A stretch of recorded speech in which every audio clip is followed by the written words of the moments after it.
here, it's here, it's here, it's here, it's here. As you may or may not have heard, but probably did, Apple is having their developer conference this week, and one of the major announcements, in my opinion, was new iMacs. I say it's a major announcement to me because I've never actually owned an iMac. I've owned a bunch of Windows desktops, and now I've owned a couple of Mac laptops, but I never actually sprung for the desktop. And since it had been a couple of years since Apple released a desktop, I decided it was time to go ahead and give it a shot. Should be significantly more powerful than my current laptop, which will allow me to edit things a lot more quickly and efficiently, although it's not really been a problem with the 13-inch MacBook. You can find videos about all that down below. But here it is. So let's open this puppy up. Well, this just won't do. That's slightly better. With my current setup, this is about the best I can do at the moment. So as Apple tends to do, they released a bunch of different configurations of the new iMacs, starting at $1,099 and going as high as like $3,000 or more. I think if you configured one all the way out, it's like $5,200 at the very, very top end. This is one that's right in the middle. It came in at about $1,500. It's the 21.5-inch model. It's the top end one that they do on that. Not everything spec'd out. It's just, we'll take a look at it in a minute.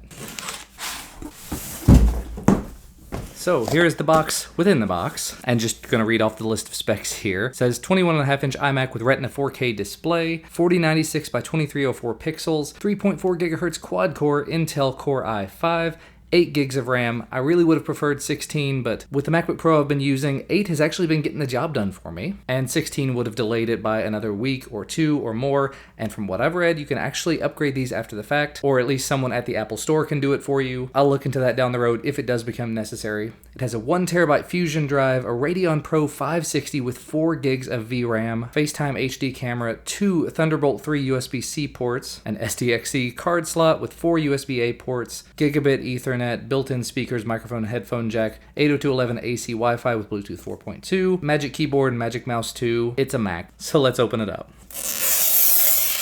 There we go. That was satisfying. And to open this up, I probably ought to set it down. Whew. All right, lots of wiggling and wobbling later. We've got the box open and standing. Here at the top, I'm gonna assume this is the keyboard. We got both the keyboard, the Magic Mouse, which I've heard lots of mixed reviews on, some documentation and probably stickers, and a cleaning cloth, and a lightning cable, and then the awkwardness of trying to get this box out from under all this styrofoam. There we go. Styrofoam pieces and parts are already coming off. Oh. Inside this one, there's a power cable. Actually just looks like a standard cable with a little round connector on the end. And then the iMac itself. Got some paper on the back here. Do sort of the grand unveiling here. There it comes. Now that is a beautiful piece of equipment. Let me peel away all this extra plastic. There we go. So here on the front, you see the 21.5-inch 4K display with the Apple logo featured prominently on the front. Taking a look at it from the side, you can see, well, not much. It's super, super thin. And move on around to the back, that's where the magic happens. Going from left to right, you can see the headphone jack, the SDXC card slot, 4 USB Type-A ports, 2 USB Type-C Thunderbolt ports, and that gigabit Ethernet port. And then all the way over on the right-hand side, there's a power button on the back. And then if you look through the little hole, you'll see the power plug. And so what I'll do now, I'm gonna go ahead and get everything hooked up. But first, I've gotta clean off the desk that it's going on.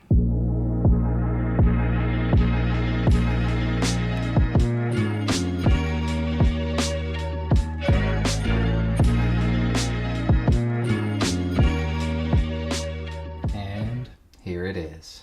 It had me go ahead and turn on the mouse and the keyboard. There's just a little button you flick on the bottom of this one, a button you flick on the top of this one, as well as a lightning port on the top of the keyboard. And now the mouse is moving, so I can go ahead, click the button, and walk through the setup. And I figured since I've been using the MacBook Pro for a little while, I should probably go ahead and do the migration assistant. So it's gathering up all my applications and documents and everything, and then transferring it. This was actually one step of the setup process. It gave me the option to do this. So it's asking what exactly I want to transfer from it. And bit of a mini update, it actually had to update the OS as well as iTunes before it could continue. It says it's going to take about a half an hour transferring, I think it said close to 100 gigs of data. It's transferring pictures and videos and everything else. Maybe it was less than that. It's also transferring installed applications though, so hopefully this one's going to come up with Final Cut Pro pre-installed. That'd be really nice. See you in about a half hour. And hooray, it is complete. So I can quit over here, and then on the other, it's getting ready to restart. So I'll tell it to restart. And here's the first real boot.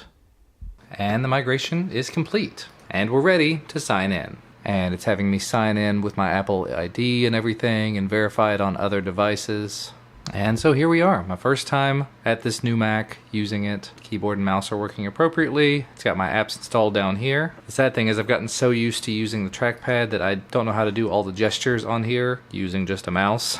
So I may actually end up picking up the Magic Trackpad at some point. And there you can see all the specs about it. It's 4K, 21.5 inch 2017 iMac, 3.4 GHz Core i5, 8 gigs of 2400 DDR4, Radeon Pro 560, 4 gigs of RAM, and it looks like Final Cut did come up appropriately, so once I copy some stuff over, I can actually start editing on this in 4K. And with that, I think it's going to wrap it up for now. Got everything set up, I've got Final Cut Pro running, so I can go ahead and copy my projects over. I've got my web browsers running, I've got all the stuff that I would use day to day on this machine.